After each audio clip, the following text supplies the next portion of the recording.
IBomma owner గురించి జనాలు మాట్లాడుకుంటుంటే చూడాల ముచ్చట వేరే లెవెల్. చెవులు పగిలిపోతున్నాయి. ఏదో శివాజీ సినిమాలో రజనీకాంత్ మా అన్న పేదోడి కోసం సినిమా చూపిస్తుండ్రా. హీరోరా మామ.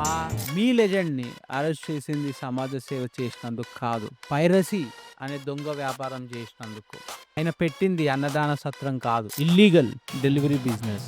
అందులో నువ్వు జస్ట్ ఒక కస్టమర్వి మాత్రమే. నేను లాయర్ని, కానీ నిన్ను చూస్తే చాలా జాలేస్తుంది. నిజం చెప్పాలంటే నేను కోర్టులో నిలబడి మీ రవిదేవునికి 5 నిమిషాలలో బెయిల్ తీసుకురావచ్చు, కానీ నేను చెయ్యను. ఎందుకంటే నాకు ఆయన మీద కంటే మీ మీద ఎక్కువ భయం వేస్తుంది. నువ్వు చేసే పనులు అట్లాంటివి. మరి VPN అసలే వాడవు, యాడ్ బ్లాకర్స్ అసలు దిక్కే లేదు. స్క్రీన్ మీద క్లిక్ హియర్ అని కనిపిస్తే చాలు, IPL 6 కొట్టినట్టు ధనాధన్ నొక్కుంటూ పోతుంటావు. సినిమా నువ్వు చూస్తలేవు, వాడు నీకు చూపిస్తుంది. నువ్వు అక్కడ ఫ్రీగా సినిమా దొరికిందని చెప్పి కాలర్ ఎగిరేసే లోపట నీ ఫోన్లో జాతర జరుగుతుంది. నువ్వు మూవీ ప్లే చేస్తుంటే వాడు నీ ఫోన్ని స్కాన్ చేస్తుండు. ఒక్క రాంగ్ క్లిక్ అంతే, నీ గ్యాలరీ గోవింద. నీ బ్యాంక్ పాస్వర్డ్స్ స్వాహా. ఇంకా హిడెన్ ఫోల్డర్స్, అది ఎవరికి చూపించకుండా దాచుకున్నావు చూడు. అది ఎక్కడో కూర్చున్న హ్యాకర్ గానికి ఆ బేస్మెంట్ లో లైవ్ టెలికాస్ట్ అవుతుంది. రేపు నిన్ను వాడు బ్లాక్మెయిల్ చేస్తే ఏం చేస్తావు? ఏడ్చుకుంటూ నమస్తే పెడతావా? అన్నా తప్పైపోయిందన్నా, ప్లీజ్ అన్నా డిలీట్ చేయన్నా అని అడుగుతావా?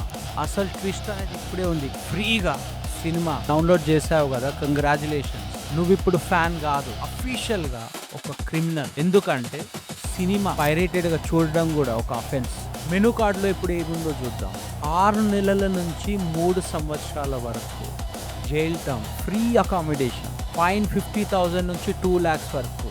పెద్ద బొక్క. సో చివరికి మ్యాటర్ ఏంటి అని అంటే, ఒక 200 రూపీస్ టికెట్ డబ్బులు మిగిలించుకోవడానికి వెళ్ళి నీ డేటాని హ్యాకర్లకు ఇచ్చి బ్లాక్మెయిల్కి కంప్లీట్గా డోర్లు తెరిచి జైలుకి వెళ్ళే ఛాన్స్ కొని తెచ్చుకున్నావు. ఐబొమ్మ వాడికి అది ఒక ఎంటర్టైన్మెంట్ బిజినెస్, అని నువ్వు ఇప్పుడు వాడికి ఒక ఐటమ్ సాంగ్ అయిపోయావు. ఆ 5 మిలియన్ యూజర్స్లో మీరు ఒకరు అయి ఉండొచ్చు. మీకు కూడా పోలీస్ నోటీస్ రావడం మాత్రం ఖచ్చితంగా వస్తుంది.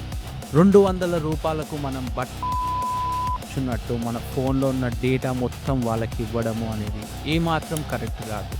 సో ఆలోచించుకోండి. Stop piracy and stop getting in to the illegal websites.